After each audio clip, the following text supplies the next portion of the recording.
स्वामी समर्थ. नमस्कार मैत्रिणींनो, गुरुपौर्णिमेचा काळ हा गुरुतत्वांशी जोडण्यासाठी आणि आपल्या आयुष्यात सकारात्मक बदल घडून आणण्यासाठी अत्यंत पवित्र मानला जातो.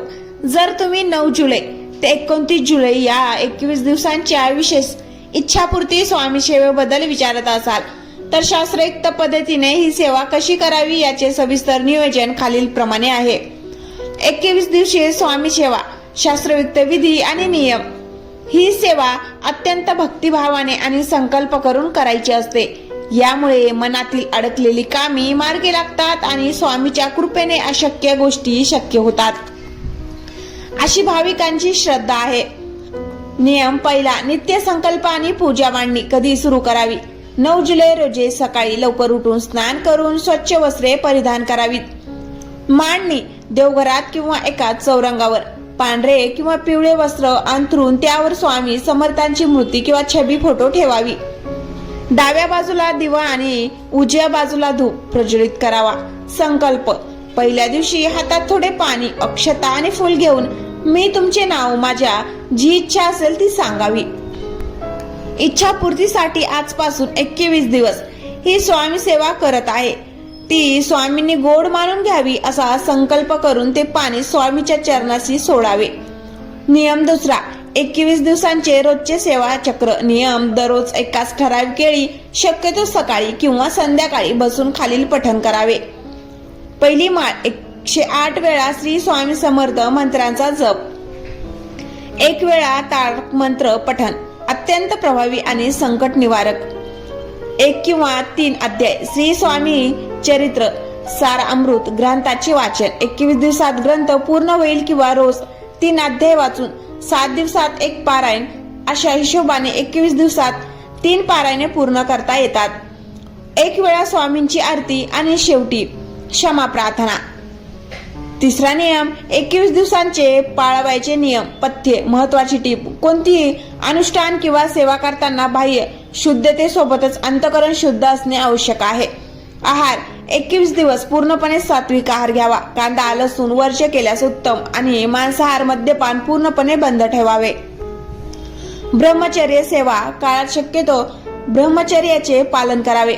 वाणी आणि वर्तन: कोणाबद्दलही वाईट बोलू नये, खोटे बोलू नये आणि घरात कटकटी किंवा भांडणे होणार नाहीत याची काळजी घ्यावी. सातत्य: वेळ रोज 30 ठेवावी. महिलांना मधल्या काळात विंटाळ अडचण आल्यास त्यांनी ते 4-5 दिवस थांबून शुद्ध झाल्यावर पुढचे दिवस मोजून 21 दिवस पूर्ण करावेत. चौथा नियम: सेवेची समाप्ती. 29 जुलै. 29 जुलै रोजी सेवेचा शेवटचा दिवस असेल. या दिवशी स्वामींना आवडीचा पुरणपोळीचा किंवा रव्याच्या शिऱ्याचा नैवेद्य दाखवावा. यथाशक्ती एखाद्या गरजूला अन्नदान करावे किंवा कोरडा शिदा, तांदूळ, डाळ इत्यादी दान करावे. 21 दिवसाच्या या विशेष इच्छापूर्ती सेवेचा पुढचा भाग म्हणजे सेवेची फलश्रुती वाढवणारे काही विशेष उपाय.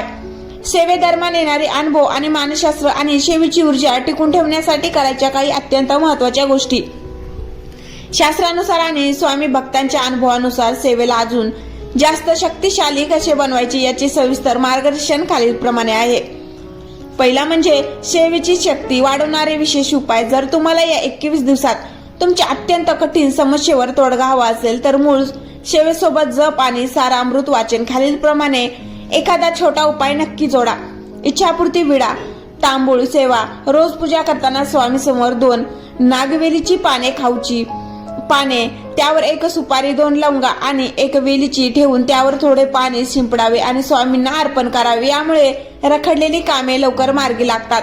अग्निहोत्र किंवा भीमसेनी कापूर. रोज सेवा पूर्ण झाल्यावर वाटेमध्ये थोडा भीमसेनी कापूर आणि 2 लवंगा जाळाव्यात आणि त्याची धुरी संपूर्ण घरात दाखवावी. यामुळे घरातील नकारात्मक ऊर्जा निघून जाते आणि सेवेचे वातावरण प्रसन्न राहते.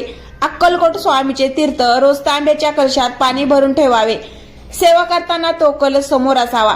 सेवा संपल्यावर त्यातील थोडे पाणी घरातील सर्वांना प्राशन करायला द्यावे आणि थोडे पाणी मुख्य दारावर शिंपडावे. हे पाणी मंत्रशक्तीने तीर्थ बनते.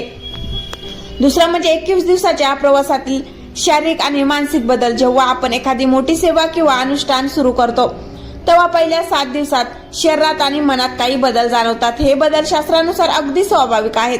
सुरुवातीचे अडथळे: पहिले 3 ते 5 दिवस सेवा सुरू केल्यावर सुरुवातीला खूप आळस येणे, डोके जड होणे किंवा अचानक घरात एखादी कटकट निर्माण होणे असे घडू शकते. याला प्रारब्धाचा वेग म्हणतात. आपली नकारात्मक ऊर्जा बाहेर पडताना हा त्रास होतो. या काळात कच न खाता सेवा चालू ठेवावी. मनाची शांतता 7 ते 14 दिवस. या काळात तुम्हाला स्वामीच्या छबीकडे फोटोकडे बघताना एक वेगळाच आनंद आणि शांतता जाणू लागेल. नामस्मरणात मन रमू लागेल. सकारात्मक संकेत 15 ते 21 दिवस. अनेक भक्तांना या काळात स्वप्नात स्वामीचे दर्शन होणे, मंदिरात पाऊल पडणे किंवा अचानक रखडलेल्या कामाबद्दल चांगली बातमी मिळणे असे शुभ संकेत मिळतात. तिसरं म्हणजे सेवा करताना चुकूनही या चुका करू नका. शास्त्र नियम. भक्ती जितकी महत्वाची तितकीच शिस्त ही महत्वाची असते. पहिलं म्हणजे आसन न बदलणे. 21 दिवस एकाच आसनावर, शक्यतो लोकरीचे किंवा स्तुती आसन बसून सेवा करावी. ती आसन इतरांना वापरू देऊ नये. दुसरं म्हणजे दिवा विझू न देणे. आपण जो पूजा करताना दिवा लावतो तो सेवा चालू असेपर्यंत विझणार नाही याची काळजी घ्यावी. अखंड दिवा लावणे बंधनकारक नाही, पण सेवेच्या वेळी तो तेवत असावा. तिसरं म्हणजे फळाची घाई न करणे. आज मी सेवा केली तर उद्याच माझे काम झाले पाहिजे हा अट्टहास नको. स्वामीवर पूर्ण श्रद्धा ठेवून कर्म करावे. फळ स्वामी योग्य वेळी नक्कीच देतात. चौथं म्हणजे 29 जुलै नंतर काय? सेवेचे उद्यापन 29 जुलैला 21 दिवस पूर्ण झाल्यावर की ऊर्जा तशीच टिकून ठेवण्यासाठी नित्य सेवा चालू ठेवणे. 21 दिवस संपले म्हणजे स्वामी सेवा संपली असे नाही.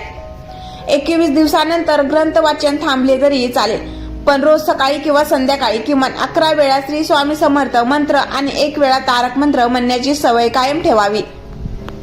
कृतज्ञता भाव. शेवटच्या दिवशी स्वामी समोर नतमस्तक होऊन, महाराज माझ्याकडून जी काही सेवा घडली ती तुमच्याच कृपेने घडली. त्यात काही चुका झाल्या असल्यास क्षमा करा अशी प्रार्थना करावी. 21 दिवसे इच्छापूर्ती. स्वामी सेवेच्या या तिसऱ्या आणि अंतिम भागात आपण पाहणार आहोत सेवेचे सूक्ष्म विज्ञान. सेवा करताना मनाची अवस्था कशी असावी आणि स्वामीचे ते अनुभव जे भक्तांना अचंबित करतात. नशिबाच्या रेषा बदलण्याची ताकद केवळ मंत्रात नाही, तर तो मंत्र म्हणताना तुमच्या आत निर्माण होणाऱ्या भावनेमध्ये असते. चला तर या सेवेची गुपित अजून सखोल समजून घेऊया. पहिलं म्हणजे 21 दिवसाचे मानसिक आणि आध्यात्मिक विज्ञान. आपल्या शास्त्रात आणि आधुनिक मानसशास्त्रातही 21 दिवस या कालावधीला अनन्यसाधारण महत्व आहे. सवयीचे रूपांतर. संसारात कोणत्याही गोष्टीची सवय लागायला किंवा जुनी वाईट सवय सुटायला मेंदूला 21 दिवस लागतात. जेव्हा तुम्ही 21 दिवस रोज स्वामीचे नाव घेता तेव्हा तुमच्या मेंदूतील नकारात्मक न्यूरॉन्स नष्ट होऊन तिथे सकारात्मक ऊर्जेचे केंद्र तयार होते. आभाळमंडळ शुद्धी. रोज स्वामी चरित्र सारामृताचे वाचन केल्याने तुमच्या शरीराभोवती असलेले आभाळमंडळ शुद्ध आणि मजबूत होते. यामुळे बाहेरची कोणतीही बाधा, नजरे दोष किंवा नकारात्मकता तुमच्यावर परिणाम करू शकत नाही. दुसरं म्हणजे स्वामींना काय आवडते? सेवेचा खरा गाभा. अनेकदा भक्त विचारतात, आम्ही इतकी सेवा करतो तरी स्वामी आमचे का ऐकत नाहीत? याचे उत्तर स्वामी चरित्रात दडले आहे. स्वामींना केवळ कोरडे पठण नको आहे. स्वामींचा नियम, मला बाह्य अवडंबर नको, मला अंतकरणाची शुद्धता हवी. अहंकाराचा त्याग. सेवा करताना मी एवढी सेवा करतोय हा अहंकार नसावा. स्वामी तुम्हीच माझ्याकडून ही सेवा करून घेत आहात हा भाव असावा. प्राणी मात्र आणि गरिबावर दया. तुम्ही घरात 21 दिवस दिवा लावून पूजा करत आहात, पण दारात आलेल्या भुकेल्या कुत्र्याला किंवा भिकाऱ्याला हाकलून लावत असाल तर स्वामी ती सेवा कधीच स्वीकारत नाहीत. या 21 दिवसात कोणालाही दुखवू नका. जमेल तशी अन्य सेवा, पक्ष्यांना दाणे, कुत्र्याला भाकरी नक्की करा. तिसरं म्हणजे सेवेदरम्यान येणारे विशिष्ट अनुभव, चिन्हे आणि संकेत. जेव्हा स्वामी तुमच्या सेवेने प्रसन्न होतात किंवा तुमची सेवा त्यांच्यापर्यंत पोहोचते तेव्हा तुम्हाला घरात किंवा स्वप्नात काही विशिष्ट संकेत मिळतात. हे संकेत ओळखायला शिका. सुवास येणे. पूजा खोलीत किंवा घरात अचानक चंदन, गुलाब किंवा अष्टगंधाचा तीव्र आणि प्रसन्न सुवास येणे. जरी तुम्ही धूप लावलेला नसला तरी हा स्वामीच्या वास्तवाचा संकेत मानला जातो. अंगावर रोमांच उभे राहणे. तारक मंत्र म्हणताना किंवा चरित्र वाचताना अचानक अंगावर काटा येणे. डोळ्यातून आनंद अश्रू येणे हे दर्शवते की तुमची नाळ स्वामी तत्वाशी जोडली गेली आहे. स्वप्न दृष्टांत. स्वप्नात पांढरे वस्त्र परिधान केलेले साधू दिसणे, स्वामींची मूर्ती दिसणे, अक्कलकोटचे वटवृक्ष दिसणे किंवा एखादा छोटा लहान मुलगा आनंदाने खेळताना दिसणे हे स्वामी कृपा झाल्याचे लक्षण आहे. चौथं म्हणजे ही सेवा अशक्य शक्य कशी करते? तुमच्या मूळ प्रश्नात म्हटले आहे की नशिबात नाही ते शुद्ध मिळेल. हे अगदी सत्य आहे, कारण प्रारब्ध, प्रयत्न, स्वामी कृपा, भाग्य बदलणे, आपले नशिबे आपल्या पूर्वकर्मावर, प्रारब्धावर आधारित असते. काही वेळा आपली इच्छा अपूर्ण होण्यात प्रारब्धाचा मोठा दगड आडवा येतो. पण जेव्हा तुम्ही अखंड 21 दिवस स्वामीची सेवा करता, तेव्हा स्वामी तुमच्या त्या कठीण प्रारब्धाचा वेग कमी करतात. संकट पूर्णपणे टळले नाही तरी ते सुईसारखे टोचून निघून जाते. डोंगर कोसळत नाही, स्वामी स्वतः त्या संकटाचा भार आपल्या खांद्यावर घेतात. अंतिम मंत्र: विश्राम आणि विश्वास. 21 दिवसांची सेवा पूर्ण झाल्यावर संपूर्ण चिंता स्वामीच्या चरणावर सोडून द्या. जसे आपण डॉक्टरांवर विश्वास ठेवून औषध घेतो आणि आजार बरा होण्याची वाट पाहतो, तसे स्वामी नावाचे औषध तुम्ही घेतले आहे. आता काळजी करणे थांबवा आणि आनंदाने म्हणा, अशक्य ही शक्य करतील स्वामी. तुम्ही फक्त विश्वासाने पाऊल टाका. तुमची गुरुपौर्णिमा विशेष सेवा स्वामी महाराज सुफल संपूर्ण करोत, याच स्वामी चरणी प्रार्थना. श्री स्वामी समर्थ. धन्यवाद.